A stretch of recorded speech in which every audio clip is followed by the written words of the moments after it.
And welcome back to the final part of Link to the Past. Now we're at the top of Ganon's tower. We're going to fight Aganon. I kind of know whatever. So the thing about this fight is he has multiple copies, but the copies' attacks actually, they can hurt you and him. So it's actually better to use the swords and the butterfly net. So if his copy's behind him, it can hit him, and then... wow. They pin you to stop hitting yourself. Look at that, he's gonna hit himself. Wait, I thought you said... No, you have to deflect it back at him. Oh. It's magic! Oh, can you hit him with your sword regularly without deflecting anything? No. If you do that, you get shocked. It's like the same thing as hitting a jellyfish when it's shocking. Shocking, isn't it? Oh. Yeah, I was about to make that pun. Oh, which you just reminded me of something. I'll tell you about it later. Okay. I love the flashing red and the black in the back. And now he's beaten. You mean Ganon was behind this? It's not like Ganon, they were talking about Ganon the entire time. If you strike me down, then I will become more powerful than you can... Oh, fudge. How did he get to use the bird there? How come I can't use the bird in the Dark World? Boo. Hey. Yeah, that's like a Roadrunner type. Look at the bird still chilling. Bring the bird along. He's done enough dirty work for you. Never imagine a boy, blah, blah, blah, blah, blah, blah. Blah, blah, blah, I hate you, blah, blah, typical, blah. You foiled my plans, I'm still going to defeat you and take over the world, you can't stop me. I'm just going to go ahead and chill behind this barrier. I do enjoy this final boss team. So, it's definitely very fitting. In comparison to Ganon from Zelda 1, this fight is actually a lot more in-depth, because he does a lot more. He pretty much has phases, depending on how much damage he's taken. Oh, wow. Oh, wow. Go, my bats. I'm borrowing from Dracula for a moment. Yeah, he is! He's teleporting everywhere. Okay, well, you have to wait for him, because he stops teleporting to do an attack.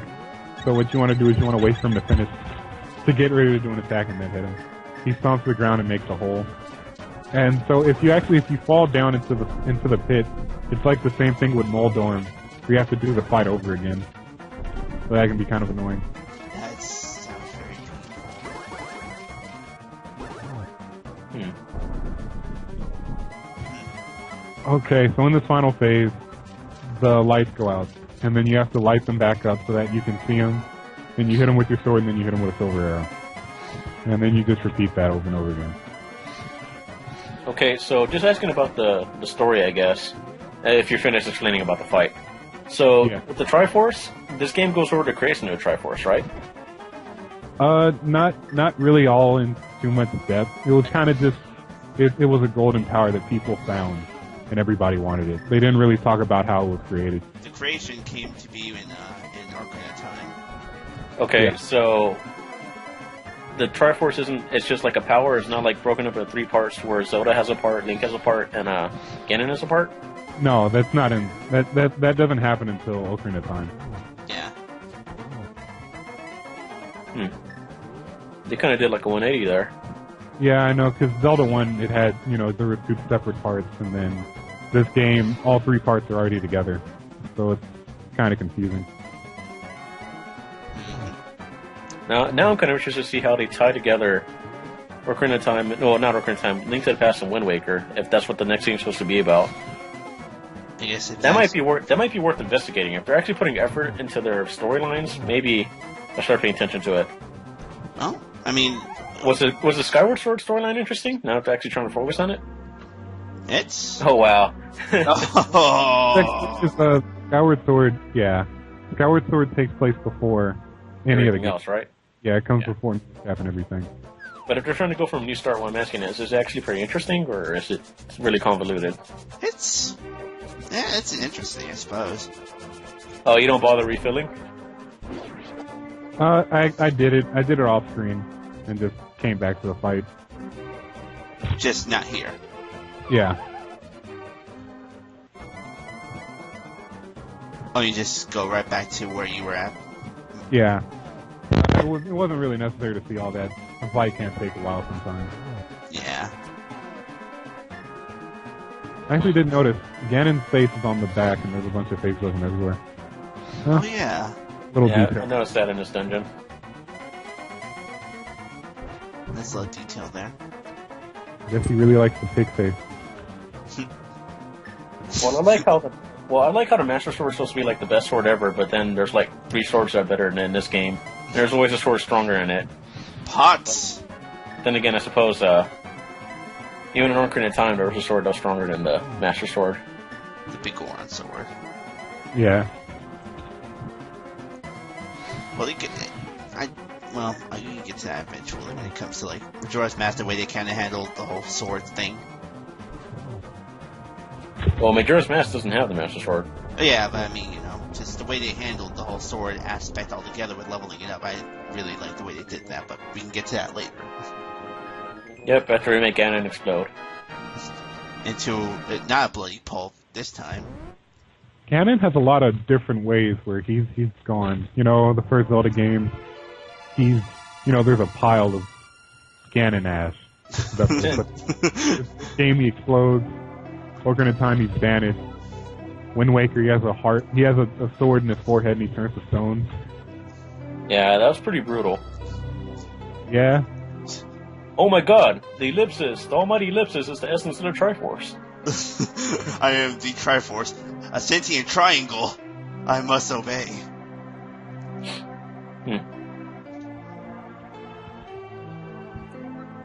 Grant the wish of the mind. Oh, and mind of the person who touches it. Yeah. Those Mode 7 graphics. If a person with a good heart touches it, it will make his good wishes come true. And I wonder if this makes Link feel awkward. The fact that he's being told everything by 3 triangles. Well, I mean, he just fought like a 8-foot pig. I mean, at least a pig is actually real. You see a floating triangle speaking to you, it's like, am I tripping on acid? Are you real? Well, I like how it's in 3D and everything else is in 2D. It's kind of like The Simpsons, like when they go into 3D world. Oh yeah, I remember that. And that one Treehouse of Horror, right? Yeah. We don't. This is an optical illusion. It's the Wizard of Oz all over again. So I'm interested to see how they bring back Ganon, or what they make for a threat. If Ganon comes back in Wind Waker. Well, they did say that. Wait. I thought for the 3DS game. No, I know that, but I thought I need to look at the timeline again, I suppose. But I thought A Link to the Past and Wind Waker were separate timelines. Well, the new game's supposed to take place in between those two games. Is it? So maybe this would explain the whole beginning of Wind Waker then. The fact that all of Hyrule got flooded because of evil got released and stuff. Well, maybe I may be wrong, but I think that's what people are speculating right now. Which would make sense because as Link gets, plastered on the wall, he looks like the Wind Waker Link. Yeah, so from the beginning. That would make perfect sense there, but I guess we'll just have to wait and see what they do with the story.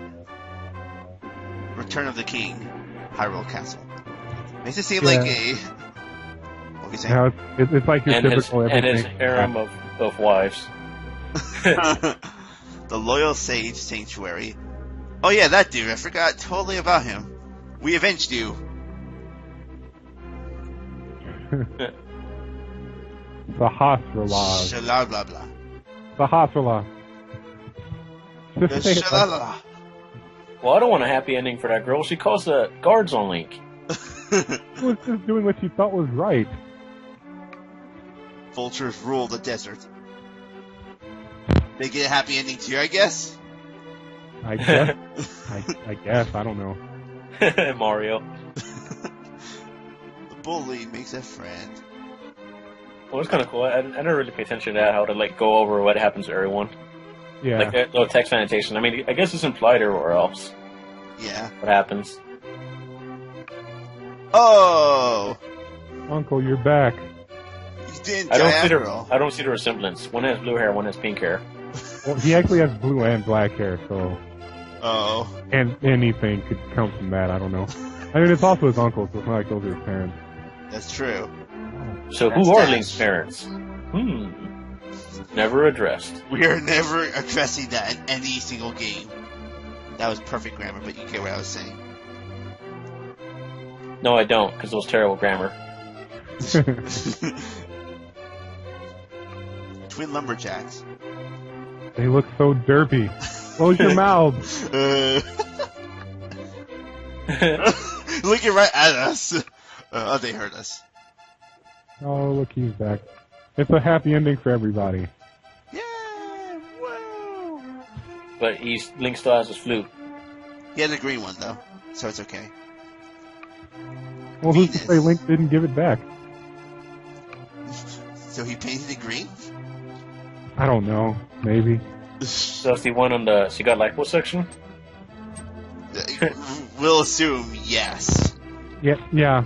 Magical liposuction. It doesn't take as long and it's not as bad. Maybe it's just me, but those hammers that those two, that the two guys had, they really remind me of Mario and Luigi's hammers from Mario and Luigi Superstar Saga. They're not as big. That's true. And I'm sure, you could easily say like the Donkey Kong or Smash Bros. But the first thing that comes to mind with those kind of hammer designs is Mario and Luigi, so whatever. The Lost Old Man. Why would you want to live on a place called Death Mountain? I don't know. That's constantly raining boulders. Hi! And then it breaks. Yeah, the rickety ass bridge at the very top. The Forest Thief. Yeah, he's still a bitch. Nobody likes him. And then he would become Mido from Ocarina of Time. Yeah, I like how they say, like, they see what happens around us. The Forest Thief just like the Forest Thief. Nothing else changes. He's still a douche. And the Master Sword sleeps again forever. But not really, though. Sleeps again forever. Until the next sequel. So that was A Link to the Past. Pretty epic game. Pretty large. I can't really find any faults with the game, to be honest. Pretty good. Wouldn't consider it my favorite Zelda, but, I mean, seems like opinion in this game is pretty divided. I mean, typically what it comes down to, what I notice a lot with the community, it comes down a lot to if you grew up with the game or not. You know, if you played this game prior to Ocarina of Time, typically people have a lot more nostalgia for it. Personally, I mean, I consider the games basically close to the same level. I don't have any strong opinions one way or the other. I enjoy them both for different reasons. But I'm one of the off ones out here because, I mean, I never had a Super Nintendo at all, so I always had a Sega Genesis. I don't even own a Super Nintendo. No, I just recently got a Genesis again. And I mean, the thing is that I do believe this is a good game and everything, but like a lot of people would consider the people who grew up with the N64, I suppose, they would consider Ocarina of Time to be the best, but I'm one of those who actually, I thought that was okay. I was like, okay, it was good and everything, and what I played was, worth it, I suppose, but Majora's Mask, that just blew me away. That was the game that was just my favorite, but going back years later, like maybe 3 or 4 years ago when I finally played and beat the game, this was still a good experience. Yeah, I mean, this is popular opinion. I mean, Majora's Mask is by far my favorite game. It's always been my favorite game. And it's starting to gain a lot more popularity, thank God. It's starting to gain a lot more recognition, but, typically popular opinion places these two, like, at the very top. Yeah, for sure. Well, I mean, you know that they're it's really noticed, because, I mean, look at the next Zelda game. Yeah. Yep. I think, well, aside from the first Zelda, this is really the only time where a Zelda game gets like a direct sequel. Well, I guess that's seems to be more tied into to the game itself and everything, because I mean, there is BS Zelda, which that's a whole other can of worms altogether. And we'll get to that in the future. Yeah, there's Majora's Mask, which is a direct sequel, but that becomes unrelated at all to what the Zelda formula really is. And the DS games are probably connected too, but I have no idea how those games No. play out. They're not? No, They're not connected. So, Phantom Hourglass is kind of direct sequel to Wind Waker, but Spirit Tracks takes place like generations later. Oh, so it's another Link then. Yeah, it's another Link, but I think it's supposed to be in the same universe, timeline, whatever you want to call it. Well, it is. I know that is for sure. 'Cause,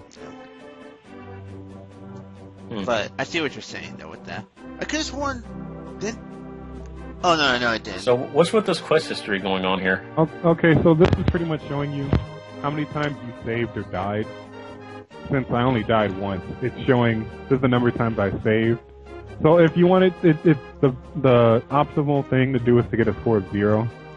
But I saved a lot because I wanted to kind of make this try to go through it as quickly as possible. So I had a lot of saves and the one death on Turtle Rock. Wow, like this, going through a quest this big without saving, that's quite the undertaking. I know people have done it with the Pokemon games, but I mean, I don't know if I'd have the willpower to do it. This only took like about 3 hours to do. It would have taken maybe like 15 more minutes to walk everywhere instead of saving, so that way I could get to places sooner. Yeah. So I just saved so that way I could get to areas faster, but that was really it. Oh yeah, of course. Like we had explained before and such. Well, anyways, guys, hope you enjoyed. Pretty good game. See you next time.